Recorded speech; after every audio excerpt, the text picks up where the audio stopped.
நிலையான நல்லறங்கள் நீ செய்கிறாயா? உலகத்தில் அவற்றை சேர்த்து வைக்க வேண்டும், உலக மோகத்தை நீ சேமிக்க வேண்டும் என்று நினைக்கிறாய். நிலையான நல்லறங்களை சேமித்து வைத்தாயா? ஆதரவு வைக்க வேண்டும். வீடு கட்டி ஆதரவு வைப்பதை விட, பணம் சேர்த்து ஆதரவு வைப்பதை விட, தங்க நகைகளை அல்லது எனக்கான முதலீடுகளை சேர்த்து அல்லாஹ்விடத்தில் ஆதரவு வைப்பதை விட நிலையான நல்லறங்களை செய்த ஆதரவு வை. நம் வாழ்க்கையை நாம் மீளாய்வு செய்ய வேண்டும். வட்டி வாங்குகிறோம், தொழாமல் தூங்குகிறோம்.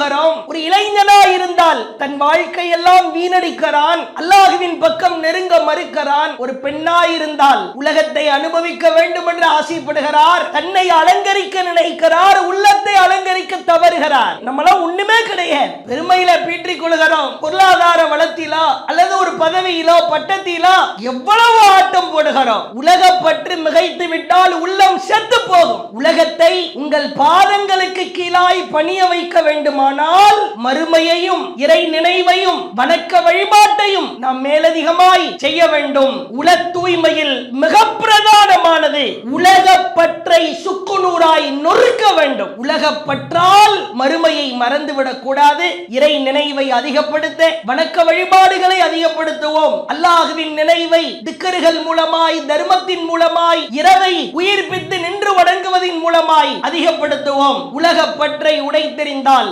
உளப்பரிசோதனை இன்னும் மிக சிறப்பாய் மாறும். கண்ணியம் நிறைந்த எல்லாம் வல்ல ஏக இறைவனின் அடியார்கள்ல, உலகத்தில் முஸ்லிம்களாக வாழ்கிற நாம் இறைவனுக்கு கட்டுப்பட்டு நம்முடைய வாழ்க்கை மிகச் சரியான முறையில் இயங்குகிறதா என்பதை மீளாய்வு செய்வதற்காக இறைவன் பல்வேறு வாய்ப்புகளை மனிதர்களுக்கு வழங்குகிறான். மனிதர்களின் உள்ளங்களில் படிந்திருக்கிற அழுக்குகளை, அசுத்தங்களை, பாவக்கரைகளை நீக்க வேண்டுமானால் ஒவ்வொரு நாளும் தான் செய்து வருகிற நன்மைகள் என்ன, தான் செய்கிற பாவங்கள் என்ன என்பதை மனிதர்கள் மீளாய்வு செய்து பார்ப்பதற்கு கடமைப்பட்டிருக்கிறார்கள். அதிலும் குறிப்பிட்டு சொல்வதாக இருந்தால், உலகத்தில் முஸ்லிம்களாக வாழ்கிற பெரும்பான்மையான மக்கள் மரணத்திற்கு பின்னால் மறுமை என்கிற ஒரு வாழ்க்கை இருக்கிறது என்று நம்புகிறோம். இந்த உலகத்தில் நன்மை செய்தவர்களுக்கு இறைவன் மறுமையின் கூலியாய் சொர்க்கத்தை தருவான் என்று நம்புகிறோம். இந்த உலகத்தில் இறைவன் தடுத்த காரியங்களை பாவமான காரியங்களாய் யார் செய்கிறாரோ அவர்களுக்கு நரக வேதனை இருக்கிறது என்று நம்புகிறோம். மரணித்த கனப்பொழுதிலேயே நம்மை அடக்கம் செய்ததற்கு பிறகு மன்னரை வாழ்க்கை இருக்கிறது என்றும் நம்புகிறோம். இவற்றையெல்லாம் நம்பிவிட்டு அதற்கு நேர் மாற்றமாய் முஸ்லிம்களுடைய வாழ்க்கையை அமைத்துக் கொள்வதை பார்க்கிறோம். எல்லாவற்றையும் மனிதன் நம்புகிறான். நன்மை செய்ய வேண்டும், பாவங்கள் செய்யக்கூடாது என்றெல்லாம் நம்பிக்கொண்டிருக்கிறான். ஆனால் அவனுடைய வாழ்க்கை அதை உண்மைப்படுத்துகிற விதத்தில் இருக்கிறதா அல்லது பொய்ப்படுத்துகிற வகையில் இருக்கிறதா என்று கேட்டால், நன்மைகளை அதிகமாய் செய்ய வேண்டிய மனிதன், பாவங்களில் இருந்து மீண்டு வாழ வேண்டிய மனிதன் பெரும்பாலும் இந்த உலக மோகத்தில் மூழ்கி திளைப்பதை பார்க்கிறார். நன்மைக்கு முன்னுதாரணமாய் திகழ வேண்டிய முஸ்லிம்கள் பல தரப்பட்ட பாவமான காரியங்களில் தங்களை தாங்களே உள்ளடக்கி கொள்ளுகிற ஒரு அவல நிலையை பார்க்கிறார். இந்த உலகம் என்பது மறுமைக்காக நாம் போடுகிற ஒரு முதலீடு என்பதை நாம் உள்ளங்களில் ஆழமாய் பதிய வைக்க வேண்டும். இந்த உலகத்தில் எவற்றை முதலீடு செய்கிறோமோ அதைத்தான் மறுமையில் நாம் அறுவடை செய்ய முடியும். நன்மையாக செய்து கொண்டிருக்கிறேன், நானும் வருட நோன்பெல்லாம் வைக்கத்தான் செய்கிறேன், அதிகமா தர்மம் கொடுக்கத்தான் செய்யறேன், என்னத்தை கண்ட? நீ இங்க ஒரு விஷயத்தையும் காண முடியாது. நீ தொழுது சஜிதாவிலேயே கிடந்தாலும், அதிகமாய் தர்மம் செய்தாலும், பலமுறை உம்ராவிற்கோ அல்லது அல்லாஹ் பொருளாதார வசதியை தந்ததற்கு பிறகு ஹஜ்ஜுக்கோ சென்றாலும் கூட உன் வாழ்க்கையில் சோதனைகள் வரலாம். செய்கிற நன்மைகள் என்பது இந்த உலகத்தில் அறுவடை செய்வதற்காக அல்ல, மறுமையில் நாம் இங்கு போடப்படுகிற அத்துணை முதலீடுகளும் மறுமையில் நமக்கான அறுவடை காலமாய் எதிர்பார்க்கிற காலமாய் அது அமைந்திருக்கும் என்பதை நாம் உள்ளத்திலே பதிய வைக்க வேண்டும். உளப்பரிசோதனையில், சுய விசாரணையில் இன்றைய தினம் நாம் அறிந்து கொள்ளக்கூடிய மிக முக்கியமான செய்தி என்னவென்றால், உள்ளம் பரிசுத்தப்பட வேண்டுமானால், இறைவனின் பக்கம் நெருங்கி வர வேண்டுமானால், இறை போதனைகளை காது கொடுத்து கேட்க வேண்டுமானால், வாழ்க்கையில் செய்து வருகிற பாவமான காரியங்களிலிருந்து திருந்த வேண்டுமானால், உலக மோகம் உலக பற்றை யார் உடைத்தெறிகிறாரோ அவருக்குத்தான் இந்த உலகம் மறுமைக்கான அஸ்திவாரமாய் முதலீடாய் மாறும்.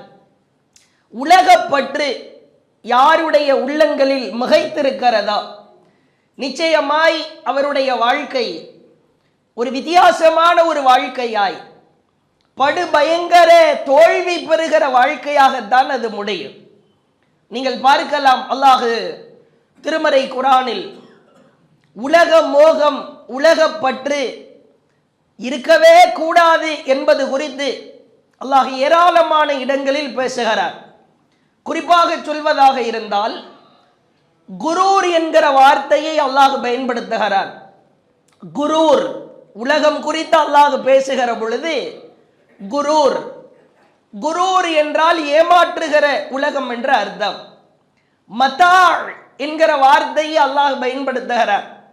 மதா என்றால் அற்பமானது, கீழ் மட்டமானது, ரொம்ப ரொம்ப ரொம்ப நீ எதை இதுவெல்லாம் ஒரு பொருளாக நீ கருத மாட்டாயா, அந்த அளவிற்குத்தான் அல்லாஹ் மதா என்கிற வார்த்தையால் உலகம் குறித்து அல்லாஹ் பேசுகிறார். உலக வாழ்க்கையில் நம்முடைய கவனங்கள் திருப்பப்படுமானால், உலக மோகத்தில் நான் சம்பாதிக்க வேண்டும், பொருளாதாரங்களை திரட்ட வேண்டும், நகைகளாய் சேர்க்க வேண்டும், என்னுடைய செல்வ செழிப்பை வளர்க்க வேண்டும் என்று யாருக்கு உலகப்பற்று மிகைத்து விடுகிறதா அவர்களின் உள்ளங்கள் இறுக்கமாகும். இறைவனின் பால் நெருங்குவதற்கு தடையாகும். இறைவனின் பால் பலதரப்பட்ட நற்காரியங்களை செய்வதற்கு இந்த உலகப்பற்று பாதிப்பை ஏற்படுத்தும். அல்லாஹ் திருக்குர்ஆனில் பேசுகிற மிக கடுமையான எச்சரிக்கையை பாருங்கள். 11வது அத்தியாயம் 15வது வசனம். அல்லாஹ் எவ்வளவு அழுத்தமாய் பேசுகிறான் என்று பாருங்கள். மன்கான யுரீதுல் ஹயாத்தத் துன்யா, யாருக்கு இந்த உலக வாழ்க்கை வஸீனத்தஹா, இந்த உலக வாழ்க்கையையும் அதனுடைய அலங்காரத்தையும் யார் விரும்புகிறாரோ, நுவஃபி இலைஹிம் அஅமாலஹும், அவர்களுக்கு இங்கேயே முழுமையாய் கொடுத்து விடுவோம். நீ உலக வாழ்க்கையை விரும்புகிறாய், அலங்காரமாய் இருக்கிற வீடுகளை விரும்புகிறாய், அடுத்தவனை பார்த்து, காஃபிரை பார்த்து, பிற மதத்தில் இருப்பவரை பார்த்து அப்படியே நீ வாழ வேண்டும் என்று ஆசைப்படுகிறாய், ஆட்டம் போட வேண்டும், அவனை போன்று அனுபவிக்க வேண்டும் என்கிற சிந்தனை உனக்கு இருக்குமானால், இந்த உலக வாழ்க்கையையும் அதனுடைய அலங்காரத்தையும் யார் விரும்புகிறாரோ அவர்களுக்கு அதை அப்படியே முழுமையாய் கொடுப்போம். ஒஹும் ஃபீஹா லா யுப்கஸூன், எந்த குறையும் உங்களுக்கு வைக்க மாட்டோம். அல்லாஹ் சொல்கிறார், குறையே இருக்க, டான்ஸ் ஆட வேண்டும் என்று நினைக்கிறாயா, ஆடிக்கொள்ளலாம். உலகத்தை அனுபவிக்க வேண்டும் என்று ஆசைப்படுகிறாயா, அனுபவித்துக்கள். ஒரு இஸ்லாமிய பெண்ணாய் இருந்து கொண்டு ஹிஜாப் அணிவது சிரமமாய் இருக்கிறது, மேக்கப்புகளை வெளிக்காட்டுவதில் சிரமமாய் இருக்கிறது, மற்றவர்களை போன்று நானும் என் அலங்காரத்தை சீர்படுத்திக் கொள்ள போகிறேன் என்று நினைக்கிறாயா? எந்த குறையும் வைக்க மாட்டேன், எல்லாமே நீ அனுபவிக்கிற அனைத்தையும் கொடுப்பேன். அடுத்த வசனத்தில் அல்லாஹ் சொல்கிறான், 11வது அத்தியாயம் 16வது வசனம். அல்லாஹ் சொல்லுகிற மிக கடுமையான எச்சரிக்கையை பாருங்கள். உலாயி கல்லதீன லைசஃபில் ஆகிரத்தி இல்லன்னார், மறுமையில் அவர்களுக்கு நரக நெருப்பை தவிர வேறு எதுவும் கிடையாது. உலகை விரும்புகிறாய், அதன் அலங்காரத்தை விரும்பினாய், மறுமையில் நரக நெருப்பு தாண்டா, இதை தவிர வேறு எதுவும் எதிர்பார்க்காதே. உலகத்தில் எதிர்பார்த்தாய், கொடுத்து விட்டோம். மறுமையில நாரை தவிர, நெருப்பை தவிர வேறு எதுவும் கிடையாது. அடுத்த அல்லாஹ் சொல்கிறான், வஹபித மா ஸனஊ ஃபிஹா, அவர்கள் உருவாக்கியவை அங்கே அழிந்துவிடும். வபாத்திலும் மா கானூ யஅமலூன், அவர்கள் செய்து கொண்டிருந்தவை வீணாகக்கூடியவையாய் ஆகும். நீ எவற்றையெல்லாம் உருவாக்கினாயா? உனக்கென்று ஒரு பிம்பம், நான் தான் முதல் அலி, எனக்கென்று பல பிரான்ச்சுகள் இருக்கிறது, எனக்கு கீழ்தான் இவ்வளவும் இயங்குகிறது, நான் தான் குடும்ப தலைவர், பணக்காரன், பண முதலை, என் கீழே தான் என் குடும்பமே, நான் அவர்களை இயக்குகிறேன் என்று உலகத்திற்காக இறைவனை மறந்து, அல்லாஹுவை மறந்து எவற்றையெல்லாம் உருவாக்கி கொண்டிருந்தீர்களோ அவற்றையெல்லாம் ஒன்றுமில்லாமல் ஆக்கிவிடுவோம். அல்லாஹ் எச்சரிக்கை செய்வதை பார்க்கிறோம். அடுத்த அல்லாஹ் சொல்லுகிறார், 3வது அத்தியாயம் 185வது வசனம். ஒவ்வொரு ஆத்மாவும் மரணத்தை சுவைத்தே தீரும். அந்த வசனத்தின் இறுதியிலே சொல்லுகிறார், ஒவ்வொரு கபரிஸ்தானிலே போய் நிற்கிற பொழுதும், ஜனாசாவின் பொழுதும், குல்லு நப்சின் தாயிகத்துல் மவுத் என்கிற வசனத்தை கேட்காமல் நாம் இருக்க மாட்டோம். அந்த வசனத்தின் இறுதியிலே சொல்லுகிறார், ஒமல் ஹயாத்துத் துன்யா, இவ்வுலக வாழ்க்கை இல்லா மத்தாஉல் குரூர், ஏமாற்றுகிற இன்பத்தை தவிர வேறில்லை. ஏமாத்திரும், இந்த உலகம் ஏமாற்றும் உலகம்தான், இதை நீ கவனமாய் புரிந்து கொள். அல்லாஹ் மற்றும் ஒரு வசனத்தில் சொல்கிறான், 18வது அத்தியாயம் 46வது வசனம். அல்மால், செல்வம், வல் பனூன், பிள்ளைகள், ஜீனத்துல் ஹயாத்தி துன்யா, இவ்வுலக வாழ்க்கையின் அலங்காரம் தான். செல்வங்களை சேர்க்கிறாய், வீடு ஜம்முன்னு கட்டியிருக்கிறாரப்பா அப்படின்னு வெளியே பேசலாம். நம்ம பையனா இவ்வளவு அழகா இவ்வளவு ஒசரமா வளர்ந்திருக்கிறாரு, என்ன சம்பாதிக்கிறாரு, இந்த கம்பெனியில வேலை பார்க்கிறார், நல்ல ஜாம் ஜாம்னு வாழ்றாரு அப்படின்னு சொல்லிக் கொள்ளலாம். செல்வமோ பிள்ளைகளோ இவ்வுலக வாழ்க்கையின் அலங்காரம் தான். சொல்லிவிட்டு அல்லாஹ் சொல்லுகிறான், வல் பாக்கியாத்து சாலிஹாத், நிலையான நல்லறங்கள் தான். கைருன் இன்த ரப்பிக சவாபா வ கைருன் அமலா, அதுதான் உங்கள் இறைவனிடம் சிறந்ததும் நீ ஆதரவு வைப்பதில் சிறந்ததும் ஆகும். நிலையான நல்லறங்கள் நீ செய்கிறாயா? உலகத்தில் அவற்றை சேர்த்து வைக்க வேண்டும், உலக மோகத்தை நீ சேமிக்க வேண்டும் என்று நினைக்கிறாய். நிலையான நல்லறங்களை சேமித்து வைத்தாயா? ஆதரவு வைக்க வேண்டும். வீடு கட்டி ஆதரவு வைப்பதை விட, பணம் சேர்த்து ஆதரவு வைப்பதை விட, தங்க நகைகளை அல்லது எனக்கான முதலீடுகளை சேர்த்து அல்லாஹ்விடத்தில் ஆதரவு வைப்பதை விட நிலையான நல்லறங்களை செய்து ஆதரவு வை. அல்லாஹ் சொல்லுகிறான். மற்றும் ஒரு வசனத்தில் அல்லாஹ் சொல்லுகிறான், எவ்வளவு அழுத்தமாய் ஆணித்தரமாய் அல்லாஹ் பேசுகிறான் என்று பாருங்கள். 29வது அத்தியாயம் 64வது வசனம். ஒமா ஹாதிஹில் ஹயாத்துத் துன்யா, மனிதா, மனிதா, இவ்வுலக வாழ்க்கை என்பது இல்லா லஹூ வ லஇப், அது வீணும் விளையாட்டும் அன்றி வேறில்லை. பிளே கிரவுண்டு தான். எவ்வளவு நேரம் நீ கிரவுண்ட்ல விளையாடுவே? கிரவுண்ட்ல எத்தனை பேர் விளையாட முடியும்? ஒரு சின்ன ஒரு கேம்னா உலகமே சேர்ந்தெல்லாம் விளையாட முடியாது. விளையாடும் பொழுது கூட ஒரு குறிப்பிட்ட நபர்கள் தான் விளையாட முடியும், குறிப்பிட்ட நேரம் தான் விளையாட முடியும். உலக வாழ்க்கை வீணும் விளையாட்டும் தான். விளையாடுற மாதிரி தான் இந்த உலக வாழ்க்கை, அதிலே போய் நீ லயித்துக் கொள்ளாதே. சொல்லிவிட்ட அல்லாஹ் சிந்தனையை தூண்டுகிற வகையில் அடுத்த வார்த்தையில் சொல்கிறான் பாருங்கள், வ இன்ன அத்தாரல் ஆஹிரா லஹியல் ஹயவான், உலகம்தான், மறுமை வாழ்க்கைதான், லவ்கானு யஅலமூன், அல்லாஹுவை அவர்கள் அறிந்திருக்கிறார்களா அவர்களுக்கு நிரந்தரமானது என்பதை உணர்ந்து கொள்வார்கள். ரப்பை அறிந்திருக்கிறாயா, இறைவனின் அந்த மகத்தான ஆற்றலை, அந்த வணக்க வழிபாட்டின் மகிமையை அறிந்து வைத்திருக்கிறாயா, உனக்கு ஆகிரத்துடைய வாழ்க்கைப்பா நிரந்தரமான வாழ்க்கை. இது அறிவுடையோருக்கு தான் தெரியும், உலகத்தை நேசிக்கிறவனுக்கு தெரியாது, உலக பற்றை விரும்புகிறவனுக்கு இது தெரியாது. அல்லாஹ் சொல்வதை பார்க்கிறார். மற்றும் ஒரு வசனத்தில் அல்லாஹ் மிக காட்டமாய் கேட்கிறான்.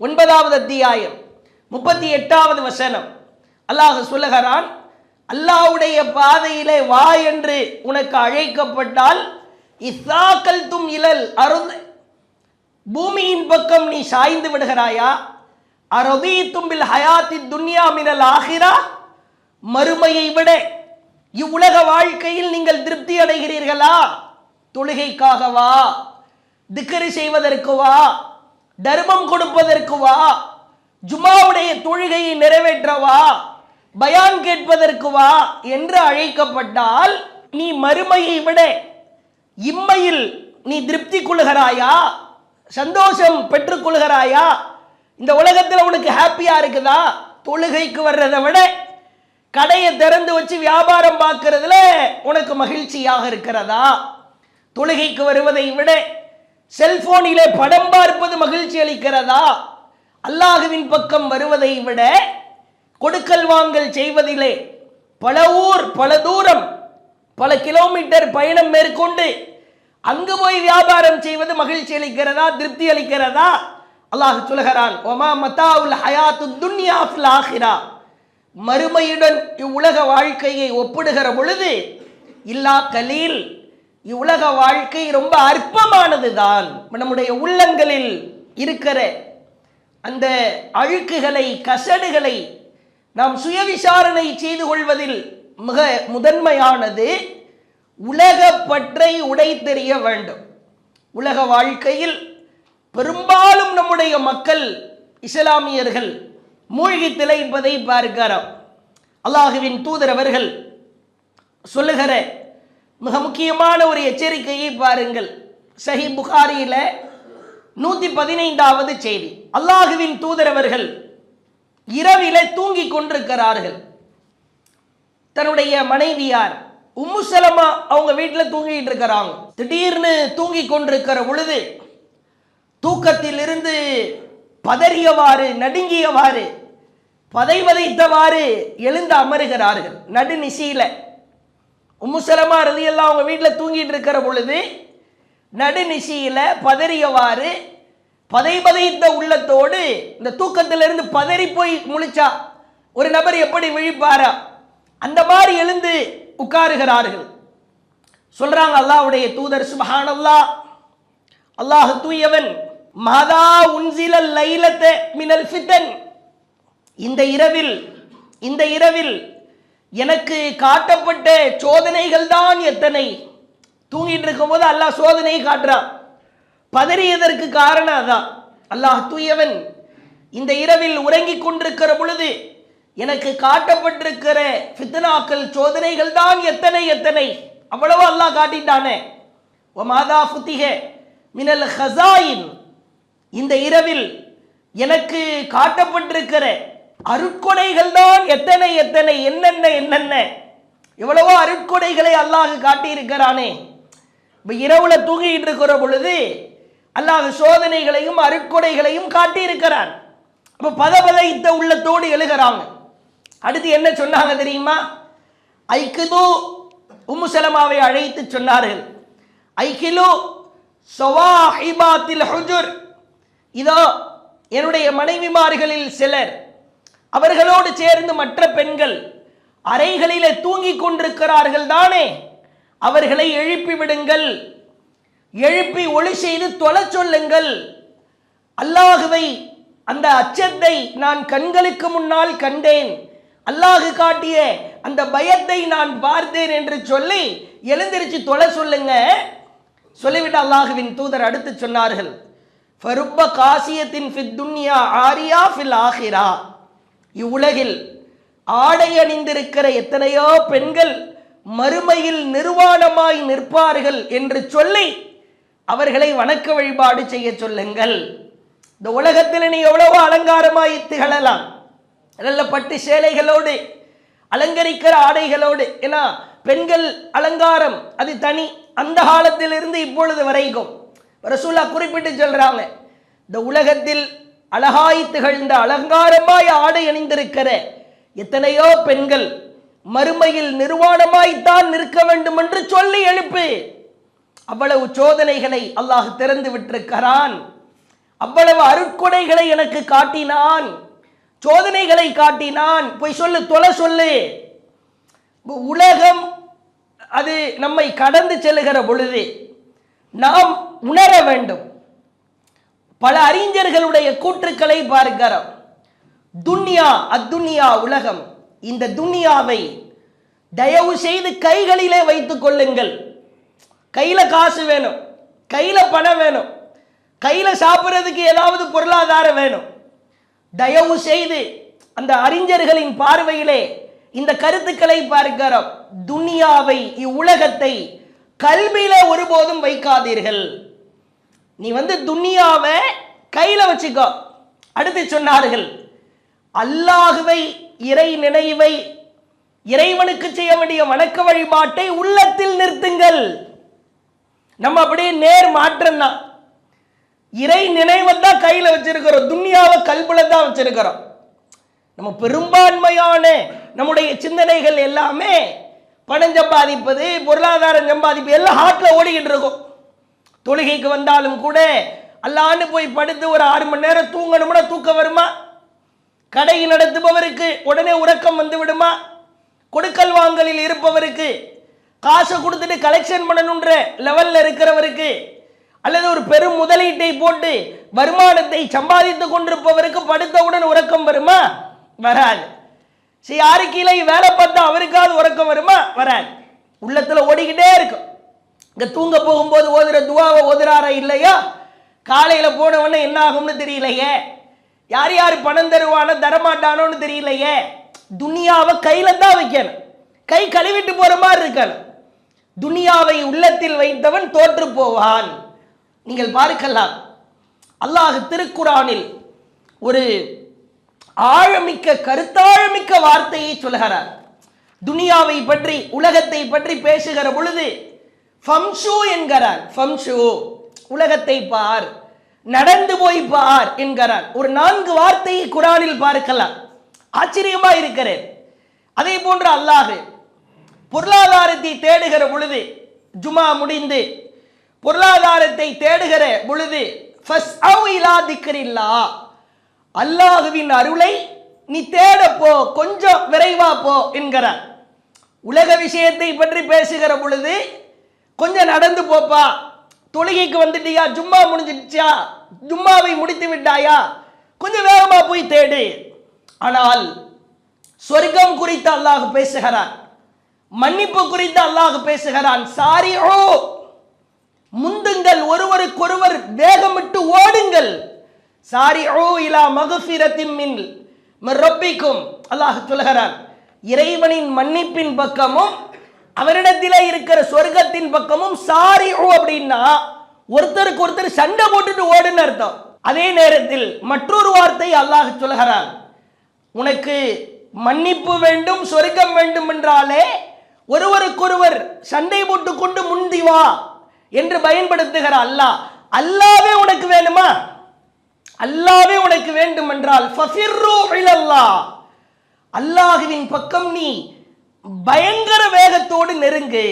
இந்த ஃபஃபிர் என்கிற வார்த்தை அரபியில எதற்காக பயன்படுத்துவார்கள் என்றால், பின்னாடி சிங்கம் நிக்குதுன்னு வைங்களேன், சிங்கம் நம்ம பின்னால் இருக்கிறேன், இப்போ ஒரு மனுஷன் எப்படி ஓடுவார், அதற்குத்தான் இந்த வார்த்தையை பயன்படுத்துவார்கள். அல்லாஹ்வே உனக்கு வேண்டும் என்றால் உன் பின்னாடி சிங்கம் நின்றால் எப்படி பயங்கரமான முறையில் ஓடுவாயோ அந்த மாதிரி ஓடு. இப்போ உலகம் குறித்து அல்லாஹ் பேசுகிற பொழுது நடந்து வா, ரிலாக்ஸா அதை எடுத்துக்கோ. சொர்க்கம் சம்பந்தமா, மன்னிப்பு சம்பந்தமாய் அல்லாஹ் பேசுகிற பொழுது ஓடி போடா, முந்தி போடா, தாமதப்படுத்தாதே என்று அல்லாஹ் பயன்படுத்துவதை பார்க்கிறோம். ஆசை யாரைத்தான் விட்டது?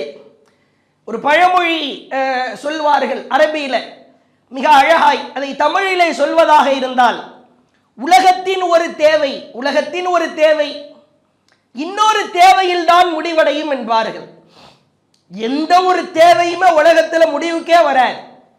ஏதாவது ஒரு தேவை முடிவுக்கு வரும்னு நினைக்கிறீங்க? 80 வயசு 85 வயசு கடந்துட்டார், எல்லாம் முடிஞ்சிருச்சு, எல்லாம் பேரம் பேத்தி எல்லாமே பார்த்துட்டார். அவர்கிட்ட போய் உலகம் முடிஞ்சிருச்சு, மௌத்துக்கு ரெடியா இருக்கிறீங்களா அப்படின்னு கேட்டு பாருங்க. அவர் ஒரு அப்ளிகேஷன் வச்சுட்டு தான் நிற்பார். இல்லை இன்னும் கொஞ்சம் வேலை இருக்குது. ஒருத்தர் திருமணம் ஆயிடுச்சு, பிள்ளைங்க பிறந்துட்டாங்க, அவர்கிட்ட கேளுங்க அடுத்து என்ன பாய், பேரனோ பேத்தியோ பார்த்துட்டா அதுக்கப்புறம் நமக்கு என்ன, கண்ணை மூடிட வேண்டியதான் அப்படிம்பார். பேரனும் பேத்தியும் பிறந்துருவாங்க. இப்போ ஆசை நிறைவேற்றிருச்சா? இல்லை, இந்த பேரனுக்கும் பேத்திக்கும் அவன் எப்படியாவது ஸ்கூலுக்கு போகிறதே, நடந்து போகிறதே கண் கொண்டு பார்த்துட்டா அப்போ கண்ணை மூடிட வேண்டியதான். அதுக்கப்புறம் என்ன, அவன் ஸ்கூல் காலேஜ் எல்லாம் போயிடுவான். என்னப்பா இப்போவாவது ஆசை நிறைவேறிடுச்சா? இந்த பேரம்பேத்திக்கு ஒரு கல்யாணத்தை பண்ணி பார்த்துட்டா அந்த கட்டை அப்படியே போய் சேர்ந்துரும் அப்படிம்பார். அவங்களுக்கும் திருமணம் ஆயிரு. இப்போவாவது முடியுதா? உங்க வாழ்க்கை எப்படி ஃபுல்ஃபில் ஆயிட்டீங்களா? திருப்தி ஆயிட்டீங்களா? இல்லை கொஞ்சம் இந்த கொள்ளுத்தாத்தான்ற பதவியை மட்டும் வாங்கிட்டு அந்த பிள்ளைய மடியில போட்டு அந்த யூரினைய மூஞ்சில வாங்குற பாக்கியத்தை மட்டும் பெற்றுட்டா அப்புறம் என்னம்ப? அப்புறம் போய் கேட்டு பாருங்க, அந்த கொள்ளு பேரம்பர். அதனால தான் அல்லாஹ்வுடைய தூதர் சொன்னாங்க, ஆதமுடைய மகனை மண்ணை தவிர வேற எது நிரப்பாதுன்னாங்க. உன்னை நிரப்புறது மண்ணு தான். ஃபைனலா அள்ளி போடும்போது பொருளாதார தேவை யாராக இருக்கட்டும் எல்லாமே அனுபவிச்சு முடிச்சுட்டாங்க. வா வா என்று உலகம் அழைச்சிக்கிட்டே இருக்கும், இவனும் போய்கிட்டே இருப்பான். அதனுடைய இறுதி புள்ளி என்ன?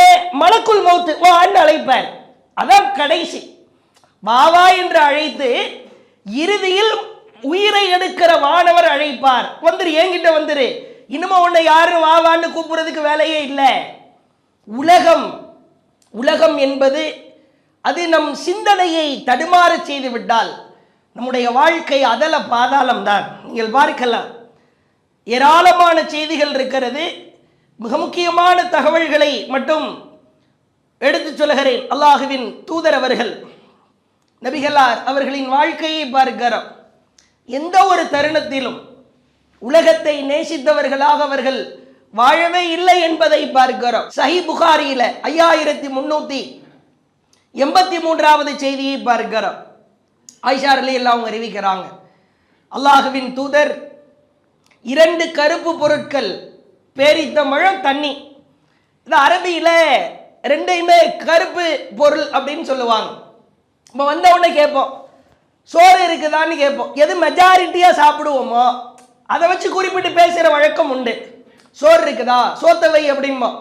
அதுக்குன்னு சோறை மட்டும் கொண்டு வந்து வைக்க மாட்டாங்க, கூட குழம்பு வைப்பாங்க, தொட்டுக்கிறதுக்கு ஏதாவது பொரியல் இருக்கும், ஊறுகாய் இருக்கும். இப்போ அரபுகள் வழக்கம் என்னன்னா பேரிச்சம்பழம் தானே உணவு, அதனால தண்ணியே அது கூட ஆட் பண்ணிடுவாங்க. இப்போ ஆயிஷா ரலியல்லாஹு அவங்க சொல்றாங்க, 2 கருப்பு பொருட்களை தவிர அல்லாஹுவின் தூதர் பேரித்தம்பழம் தண்ணீரை அருந்தி நாங்கள் வயிறு நிரம்பிக் கொண்டிருந்த நிலையில் அவர்கள் இறந்தார்கள். சஹீஹ் புகாரியிலே பார்க்கிறோம். வயிறு நிரம்புற மாதிரி சாப்பாடு என்ன? பிரியாணி அல்ல, ரகரகமான உணவு அல்ல, பேரித்தம்பழம் தண்ணீர் தான். மற்றும் ஒரு செய்தியிலே பார்க்கிறோம், ஆயிஷா ரலியல்லாஹு அவர்கள் அறிவிக்கிறார்கள், குர்பானி இறைச்சியை சஹீஹ் புகாரியில் 5423வது செய்தியாய் பதிவு செய்யப்பட்டிருக்கிற குர்பானி இறைச்சியை 3 நாட்களுக்கு மேல் உண்பதை தடுத்தார்களா அப்படின்னு ஆயிஷா அம்மையார்கிட்ட போய் கேட்கிறாங்க. அப்போ அல்லாஹ்வுடைய தூதருடைய நிகழ்வு ஆயிஷா அம்மையார் விளக்குறாங்க, தடுத்தாங்க தான், ஆனால் மக்கள் பசியோடு இருந்த நாட்களை தவிர குர்பானி இறைச்சியை நாங்கள் 15 நாட்கள் அதை சேமித்து வைத்து உண்போம். இவர் சிரிச்சுக்கிட்டே கேட்கிறார். கொஞ்சம் இவருக்கு ரொம்ப அதிர்ச்சியா போயிருச்சு. ஏன் இப்படி செய்யறதுக்கு உங்களை ஏவியது எதுமா? எதுக்கு நீங்க 15 நாள் சேர்த்து வைக்கணும்? ஆயிஷா அம்மையார் சொல்கிறார், அல்லாஹ்வை சந்திக்கிற வரை கோதுமை ரொட்டியுடன் உண்ணப்படும் குழம்பு எந்த ஒன்றையும் நபிகளார் அல்லாஹ்வை சந்திக்கிற வரை கோதுமைக்காக தொட்டு உண்ணுகிற உணவாக திகழ்கிற குழம்பை 3 நாட்களுக்கு மேல் உண்டதே கிடையாது. குழம்புன்னு ஒன்று இருக்குதா, 3 நாளைக்கு மேல இருக்க, 4வது நாள்ல இருந்து திரும்ப பசி பட்டினி தான். இப்படித்தான் எங்களுடைய வாழ்க்கை கழிந்தது என்று ஆயிஷா அம்மையார் விளக்குகிறார்கள். புகாரியிலே 5374வது செய்தியாய் பார்க்கிறோம். மா ஷபிஅ ஆல் முஹம்மதின் குடும்பத்தாராகிய நாங்கள் மின் தஆமின் ஸலாஸத அய்யாமின் ஹத்தா குபில, நபிகள் நாயகம் வஃபாத்தாகிற வரை, இறக்கிற வரை தொடர்ந்து 3 நாட்கள் வயிறு நிரம்ப உண்டதே இல்லை, சாப்பிட்டதே கிடையாது. கண்டினியூஸா 3 நாளா நாங்கள் சாப்பிட்டது கிடையாது. அதே போன்று சொல்கிறார்கள் சஹீஹ் புகாரியில் 5386வது செய்தியாய் பார்க்கிறோம். அரபு வழக்கத்தில் சுக்குருஜா அப்படின்ற ஒரு தட்டு உண்டு. ரொம்ப ஒரு சாதாரண தட்டு தான். நாம் எப்படி ஒரு யூஸ் அண்ட் த்ரோ பிளேட் எல்லாம் யூஸ் பண்றோமோ, சுக்குருஜான்ற ஒரு தட்டு இருக்கும். இதே சில பேர் இதே அலங்காரமாக கூட பெரிய அளவில் பயன்படுத்துவாங்க. வாங்கி சாப்பிட்றதுக்கான தட்டு. ஆயிஷா ரலியல்லாஹு அவங்க சொல்றாங்க, அல்லாஹ்வுடைய தூதர் சுக்குருஜா தட்டுல வச்சு ஒருபோது சாப்பிட்டதில்லை. இப்போ ஹதீஸை கேட்கிறவர் அந்த அறிவிப்பாளர் கேட்கிறார், அப்போ எதை வச்சு தான் சாப்பிடுவாங்க? தோல்ல துண்டு கிடக்கும், எடுத்து விரிச்சிருவாங்க கீழே, ரொட்டி சுட்டு கொடுத்தா அதில் வச்சு தான் சாப்பிடுவாங்க. அல்லது ஏதாவது ஒரு தோல் பை இருக்கும், மண்ணாலான வீடு தான். நம்மளாம் ரோட்டில் போயிட்டு இருக்கும்போது கையில் இருக்கிற கரிச்சிப்பை விரிச்செல்லாம் உட்காந்து சாப்பிட்றான்னா அவ்வளவுதான். இந்த மாதிரி மண்ணாலான வீட்டில் தோளிலே கிடக்கிற துண்டை எடுத்து விரித்து தான் உண்பார்கள். இதுவரைக்கும் அவர் அல்லாஹ்வின் தூதர். ஒரு சமயம் கொடுமையிலும் கொடுமை, அல்லாஹ்வின் தூதர் அவர்கள் ஒரு பேச்சுவார்த்தை நபித்தோழர்களுக்கு மத்தியில் பேசிவிட்டு வீட்டுக்கு போறாங்க. கடுமையான பசி கொடுமை, வீட்டில் போனால் சாப்பாடு இல்லை. வெளியே வர்றாங்க, மக்கள் நடக்கிற நடைபாதையில் வருகிறார்கள். ஏற்கனவே 2 தோழர்கள் அங்கே அமர்ந்திருக்கிறார்கள். எங்க? மக்கள் நடந்து செல்லுகிற நடைபாதையில் அபூபக்கர் ரலியல்லாஹு அவர்களும் உமர் ரலியல்லாஹு அவர்களும் அங்கே நிற்கிறார்கள், அமர்ந்திருக்கிறார்கள். அப்ப அல்லாஹ்வுடைய தூதர் கேட்கிறாங்க, வீட்டுக்கு போலையா? இப்பதான பேசிட்டு போனோம், என்ன ஆயிற்று? இங்க நின்றுகிட்டு இருக்கிறீங்களா, என்ன காரணம்? தெருவில் சற்று ஆழமாய் சிந்தித்து பார்க்க வேண்டும். சொர்க்கத்திற்கு நன்மாராயம் சொல்லப்பட்ட இருவரும் தெருவிலே நின்று கொண்டிருக்கிறார்கள். அதுவும் மிக பெரும் 2 தோழர்கள், அபூபக்கர் உமர் ரலியல்லாஹு அன்ஹுமா. ஒரே ஒரு வார்த்தை தான் சொன்னாங்க, உள்ளத்தை அப்படியே நொறுக்கிற வார்த்தை. அல்லாஹ்வின் தூதரே, வீட்டுக்கு போனோம், சாப்பாடு இல்லை. அல் ஜூஉ யா ரசூலல்லாஹ், அல் ஜூஉ யா ரசூலல்லாஹ், அல் ஜூஉ யா ரசூலல்லாஹ், பசி அல்லாஹ்வின் தூதரே. வீட்டில் போய் என்ன பண்ண? வீட்டில் தான் சாப்பாடு இல்லையே, பசிக்கிறதே, என்ன செய்வது? திருப்பிட்டு அப்படியே ரிட்டர்ன் கேட்குறாங்க, நீங்க வீட்டுக்கு போலையா? நீங்க எதுக்கு இந்த நேரத்தில் வெளியே வந்தீர்கள்? உங்கள் இருவரையும் எந்த பசி வீட்டில் இருந்து வெளியேற்றியதோ அதே பசி என்னையும் வெளியேற்றியது. சாதாரண தலைவர் அவர்கள், வசீலா என்னும் ஒரு பதவி இருக்கிறதாம், அந்த ஒருவருக்கு கிடைக்கும், உலகத்திலேயே ஒருவருக்கு கிடைக்கும், அது நானாக இருக்க விரும்புகிறேன் என்று ஆசைப்பட்டார்கள். அந்த பதவியை ரசூலுல்லாஹ்வுக்கு தான் அல்லாஹ் கொடுக்க காத்திருக்கிறார்.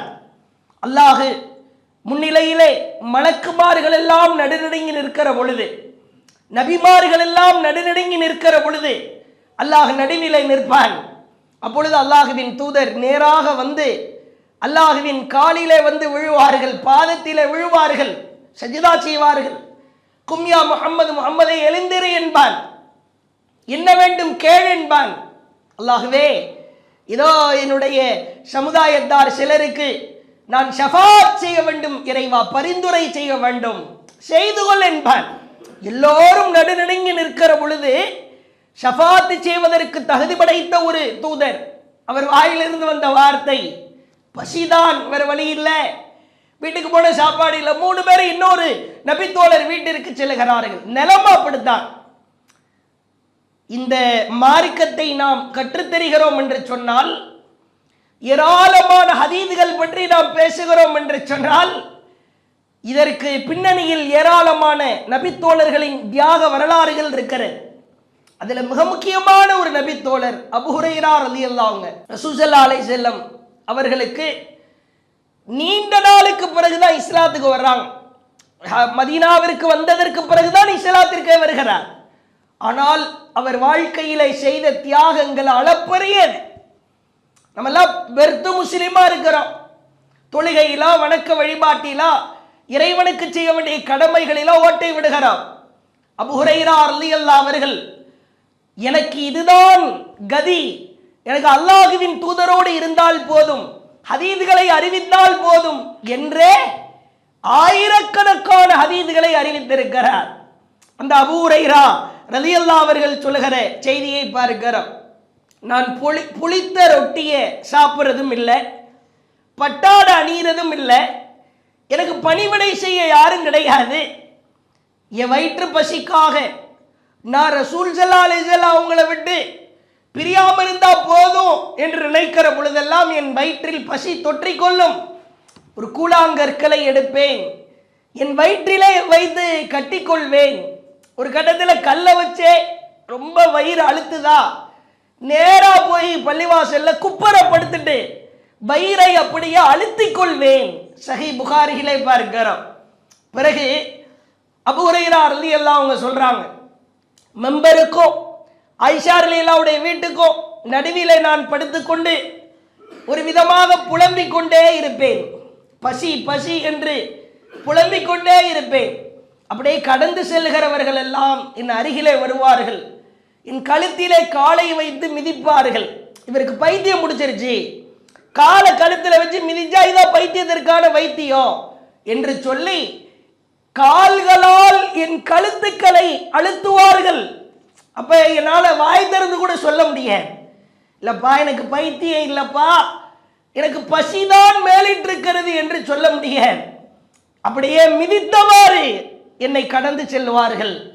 பிறகு சொல்லுகிறார், ஜாபிர் அவங்க வீட்டில இருந்து ஒரு நெய் பயன்படுத்திய ஒரு பையை எடுத்துட்டு வருவேன். நெய் உள்ள இருக்கிற பையை எடுத்துட்டு வர மாட்டேன். நெய் ஊற்றி வச்சிருப்பாங்கல்ல, வாயில் ஊற்றி வைக்கப்படுற பாட்டில், தேன் ஊற்றி வைக்கப்படுற பாட்டில், அந்த மாதிரி நெய் ஊற்றி வைக்கப்பட்டு பயன்படுத்தப்பட்டு காலியான ஒரு பையை எடுத்துட்டு வருவார். ஏன்னா வீட்டில் சாப்பாடு இருக்க, அதை வாங்கி நாங்கள் பிடுங்கிக் கொள்வோம் சொல்லிவிட்டு அபூ ஹுரைரா சொல்லுகிறார், பாருங்கள் அந்த பையை பார்ப்போம், அதுல கொஞ்சம் ஓரஞ்சாரமா நெய் ஒட்டி இருக்கும். ஹத்தா இன்கான லயுக்ரிஜு இலைனல் உக்கா, அந்த பையை லைஸ ஃபிஹா ஷைஉன், நான் என்ன செய்வேன் தெரியுமா, வனஸ்தக்குஹா வனலஅகு மா ஃபிஹா, அந்த ஒட்டி இருக்கிற பையை என் நாவினால் அதை வலித்து நக்கி சாப்பிடுகிற அளவிற்கு என் பசி கொடுமை உச்சகட்டமாக இருக்கும். இந்த ஓரமா ஒட்டி இருக்கும்ல யூஸ் பண்ண பையில பாட்டில்ல, இப்படித்தான் என் வாழ்க்கை கழிந்திருக்கிறது என்று அபூ ஹுரைரா சொல்லுகிற செய்தியை சஹீஹ் புகாரி 5432வது செய்தியாய் பார்க்கிறோம். சாதாரண மக்கள் அவர்கள் எல்லாம், அவர்கள் இல்லாவிட்டால் நாம் இல்லை. நம் வாழ்க்கையை நாம் மீளாய்வு செய்ய வேண்டும். வட்டி வாங்குகிறோம், தொழாமல் தூங்குகிறோம்.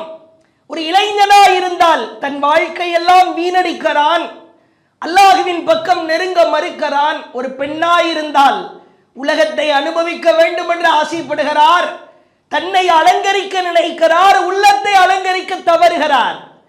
இறுதியாய் பாருங்கள், அப்துர் ரஹ்மான் இப்னு அவுஃப், பணம் ஒரு காலம் மமதையை கொடுக்க கூட, பணமோ பதவியோ செல்வமோ எக்காரணம் கொண்டும் அல்லாஹ்வின் நினைவை விட்டு திசை திருப்ப கூடாது என்பதற்கு மிக அழகான சான்று. அப்துர் ரஹ்மான் இப்னு அவுஃப் அவர்களின் வாழ்க்கையில் ஏராளமான சம்பவங்கள் இருக்கிறது. இந்த ஒற்றை நபித்தோழர் உலகப்பற்றை எப்படி உடைத்தெறிந்தார் என்பது குறித்து பேச வேண்டுமானால் பல மணி நேரங்கள் பேச முடியும். உண்மையாகவே அவ்வளவு செய்திகள் இருக்கிறது. ஒரே ஒரு செய்தி மட்டும் சொல்கிறேன். அல்லாஹ் அவருக்கு அதிகமான பரக்கத்து செய்திருந்தான். அதிகமாய் நபிகளார் கற்றுக் கொடுக்கிற எச்சரிக்கை மிகுந்த பிரார்த்தனைகளை எல்லாம் ஓதுவார். அதில் அவர் கேட்கிற பிரார்த்தனையில் அல்லாஹ்வுடைய தூதர் கற்றுக் கொடுக்கிற பிரார்த்தனை, ரப்பி கினி அதாபக் யௌம தபஅசு இபாதக், இறைவா உன் அடியார்களை உயிர் கொடுத்து எழுப்புகிற நாளில் இறைவா என்னை காப்பாற்றி இறைவா என்றெல்லாம் கெஞ்சுவாராம். ஏன்னா அல்லாஹ் சில பேருக்கு அபரிவிதமான பரக்கத்தை கொடுப்பார். நீங்களே பார்க்கலாம், எல்லாரும் பிசினஸ் பண்ற எல்லாரும் சக்சஸ் பண்ணிட முடியாது. அல்லாஹ் சில பேருக்கு தனிப்பட்ட பேரருளை பொழிவான்.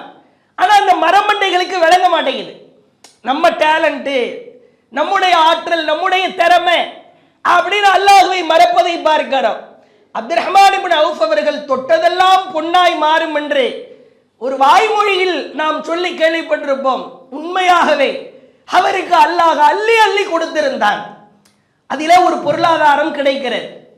முஸ்னத் அஹ்மதிலே பார்க்கிறோம், அப்துல் ரஹ்மான் இப்னு அவுஃப் அவர்களுக்கு ஒரு பொருளாதாரம் கிடைக்கிறது. என்ன பொருளாதாரம்? ஒரே ஒரு சொத்தை விற்பனை செய்கிறார். ஒரு சொத்தை விற்பனை செய்கிறாங்க. வெறும் ஒரு சொத்தை அவர் விற்பனை செய்கிற பொழுது அவருக்கு அல்லாஹ் கொடுக்கிற பரக்கத்தை பாருங்கள். சுமார் 40,000 தீனார்களுக்கு அந்த லேண்டு, அந்த நிலம் விற்பனை ஆகிறது. 40,000 தீனார். ஒரு தங்க மதிப்புல இன்னைக்கு இருக்கிற கோல்டு கால்குலேஷன்ல சொல்றதா இருந்தா 1,00,000 தீனாரு தங்கத்துல தான் கன்வெர்ட் பண்ண முடியும். 1,70,000 கிராம் தங்கம் இன்னைக்கு லெவல்ல. 40,000 தீனாருக்கு அந்த நிலம் விலை போகிறது. 1,70,000 கிராம் கோல்டு. கிலோ கணக்கில் சொல்றதா இருந்தா, நான் கிராம் கணக்கில் சொன்னேன், கிலோ கணக்கில் சொல்றதா இருந்தா 170 கிலோகிராம் தங்கம். இன்னைக்கு அதனுடைய மதிப்பு என்ன தெரியுமா? இன்னைக்கு தங்கம் எல்லாம் அன்று முதல் இன்று வரை அந்த வளர்ச்சி விகிதத்தை பார்த்தீர்கள் என்று சொன்னால் இவர்களாய் வளர்ப்பது தான். ஆனால் தங்கத்துக்கு உரிய மதிப்பு அது ஒரு கணிசமான தொகை அன்று முதல் இன்று வரைக்கும் இருக்கத்தான் செய்கிறேன். இன்னைக்கு அதனுடைய மதிப்பு எடுத்துக்கிட்டா 250 கோடிக்கு நிகர். 170 கிலோ தங்க அளவிற்கு பொருளாதாரம் கிடைக்கிறது. இவர் என்ன செய்தார் தெரியுமா? அல்லாஹ்வின் தூதரின் மனைவியார் அம்மையார் உம்மு சலமா அவர்கள் உயிரோடு இருக்கிற காலத்தில் தான் இந்த விஷயம் நடக்கிறது. அழ ஆரம்பிக்கிறார், அழுகிறார், அப்படியே பதறுகிறார். என்னுடைய நிலம், என்னுடைய சொத்து இவ்வளவு மதிப்பு கிடைக்கிறதா என்று நினைத்து அழுகிறார். அழுது பதறி துடித்து நேராக தாயிடத்திலே ஓடுகிறார். உம்மஹாத்துல் முஃமினீன் நபிகளாரின் மனைவி, நமக்கு தாய் தானே. ஒரு பிள்ளை அழுதால் தாய் தானே ஆறுதல் சொல்ல முடியும். உம்மு சலமாவிடத்திலே வருகிறார். அவர் சொல்லுகிற வார்த்தைகளை பாருங்கள். அப்துல் ரஹ்மான் இப்னு அவுஃப் அவர்கள் நபிகளார் காலத்தில் கிட்டத்தட்ட 400-500 குதிரைகளை எல்லாம் போர்க்களத்திற்காக அள்ளி கொடுத்தவர், ஏராளமான தியாகம் செய்தவர். அவர் சொல்லுகிற அந்த பயம் நிறைந்த வார்த்தைகளை பாருங்கள். யா உம்மா, அம்மாவே, உம்மு சலமாவே, இஸ்தைக்கல், எனக்கு ஒரு நிலம் விற்பனை செய்ததற்கு பிறகு, யா உம்மல் முஃமினீன், முஃமின்களின் அம்மாவே, இன்னி அக்ஷா, எனக்கு பயமா இருக்கிறது, அன்னகூன கத் ஹலக்து, நான் அழிந்து விடுவேனோ என்று நான் பயப்படுகிறேன். அவங்க கேட்கிறாங்க, ஏன் இவ்வளவு பதறீங்க, என்ன விஷயம் சொல்லுங்க. இன்னி மின் அக்ஸரி குறைஷின் மாலா, அல்லாஹ் குறைஷிகளிலேயே எனக்கு அதிகமான பொருளாதாரத்தை தந்தான்.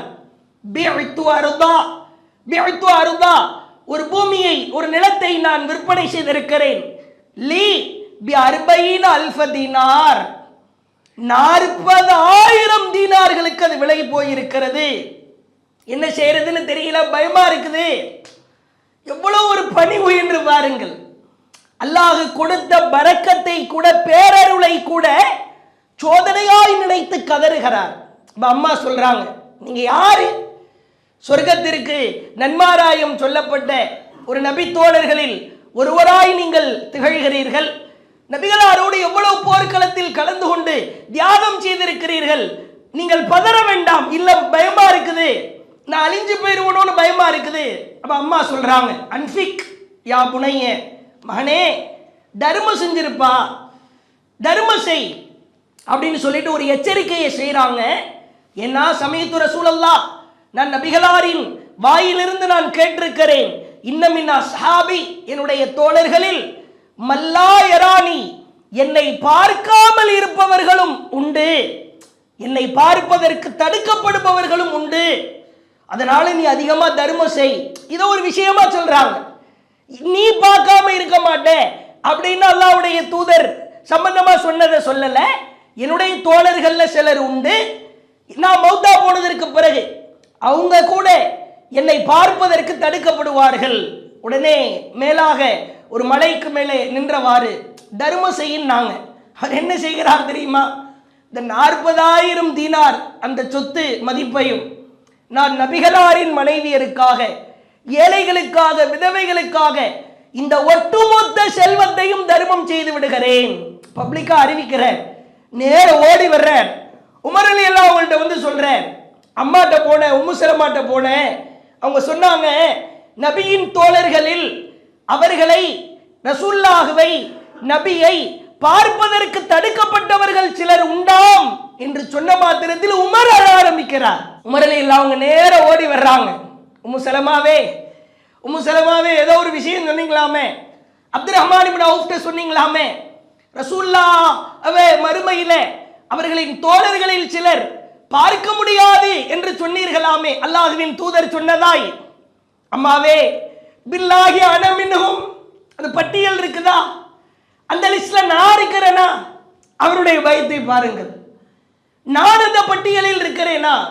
இப்போ உம்மு சலமாவே அழுதுட்டே சொல்றாங்க, அல்லாஹும்ம இறைவா, லா, நீங்க போய் இப்படி சொல்லலாமா? நீங்கள் எப்படி அந்த பட்டியலில் இருப்பீர்கள்? சொல்லிவிட்டு சொல்கிறார், வலன் உபர்ரிய அஹதம் பஅதக், இப்படி நீங்கள் கேட்டதற்கு பிறகு நான் யாரையும் என் வாழ்நாளில் பரிசுத்தவானாய் கருதவே மாட்டேன். நம்மளாம் ஒண்ணுமே கிடையாது.